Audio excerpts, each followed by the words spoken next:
Good evening, dear students. This is Pankaj back to you. And today I'm going to teach you notice writing. Notice writing. Well, guys, as students, you do need to write notices in the exams, but that is not the sole purpose of notice writing. They have their practical applications.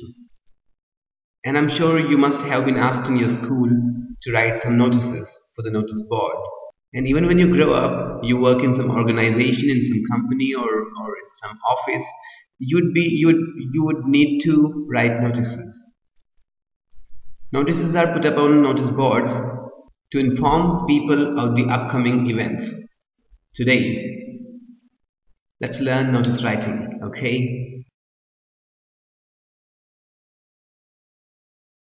Notice writing. And I have already defined it to you, and now I want to show you some do's and don'ts. Some rules, what you should do, what you should not do. That's what do's and don'ts are. So the first one is write an eye-catching caption. Eye-catching caption means the heading has to be attractive because the passers-by, as you do know, that notice boards are usually outside a room, outside the office, or outside the administration department of your school, or in the corridors. So when the people are passing by, how would you really get them to read your notice? Well, the first thing is you attract them by an eye-catching caption. So your heading has to be attractive. Clear? Second one is, you see, details should be in order of importance and in crisp short sentences. Details should be in order of importance. You don't write the most important thing at the last and the less important thing in the beginning. You have to write the details in order of importance. The most important thing first, then less important thing second, then the third less important thing later, like that. The sequence has to be there, and that has to be according to the degree of importance each detail carries. So details should be in order of importance, and details should be in crisp short sentences. In crisp short sentences. Your sentences should be short. You don't have to write long sentences. In fact, the whole notice has to be short. It doesn't have to be very long. Just provide the necessary information and that's it. And the third thing is, language should be impersonal. Language should be impersonal. You don't mention yourself there. Do not use the first and the second person. Don't use the first and the second person. Clear, guys? So language should be impersonal. Don't say I'm organizing an event, or we are organizing an event. No. Don't say I lost a book, or I found a book, or something. No. Or you should meet me before 3 o'clock today, or you should contact me. No. There should be neither first person nor the second person.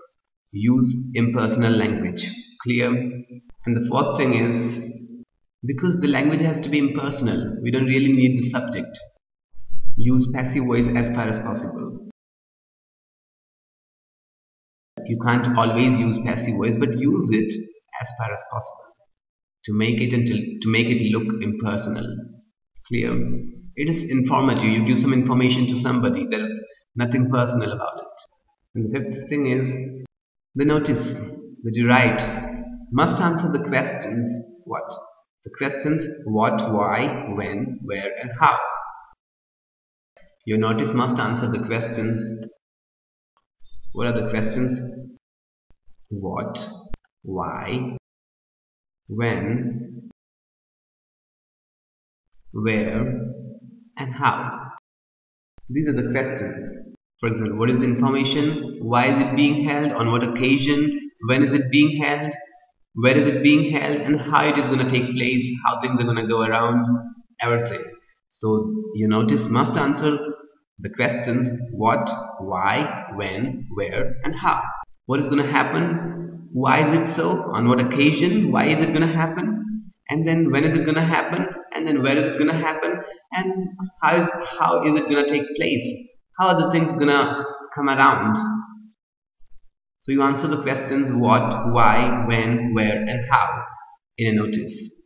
Clear? You gotta give the complete information required.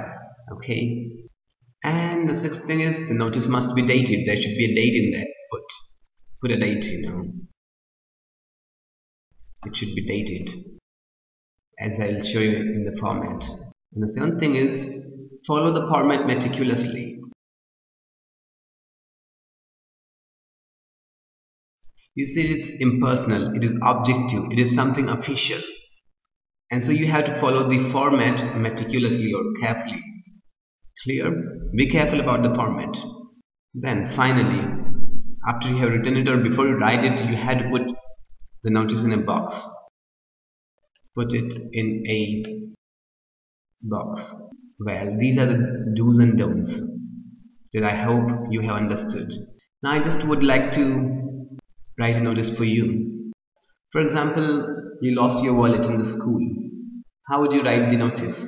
Well, first of all, we can make a box. We can draw a box, can't we? We of course can. So I'm gonna make one here for us.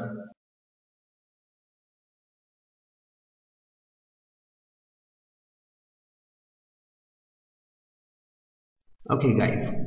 So first of all, the name of the organization should be there.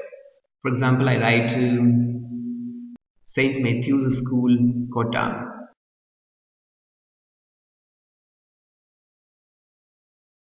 Clear? Then I write the word notice. And on the left of the word notice, here I write the date, maybe 5 March 2012. Clear?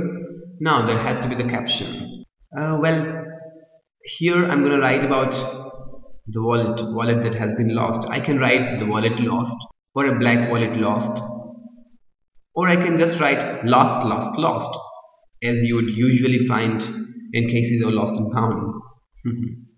So I write here lost.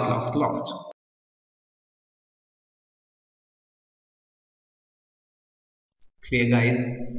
And then remember, in do's and don'ts I told you, be impersonal, use objective language. Do not use I and you, do not use the first and the second persons. So I begin like this. Here, the undersigned has lost his wallet in the school premises during lunch break.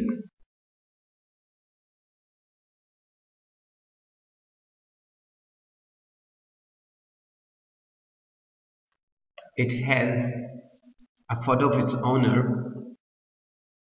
It has a photo of its owner. Rupees 500 and some important papers inside it.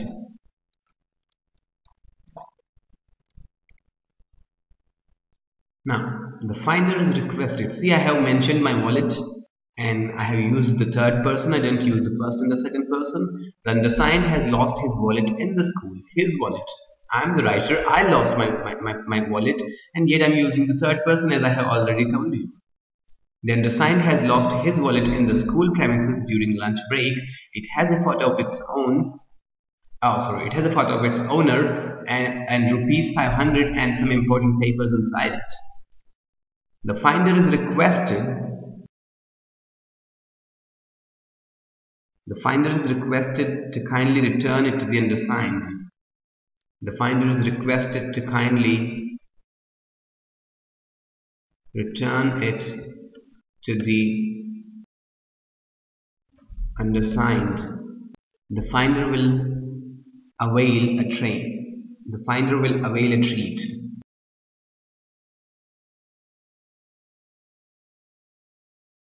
The finder will avail a treat.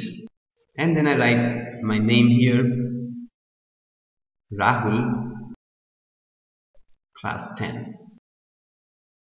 And I close the box.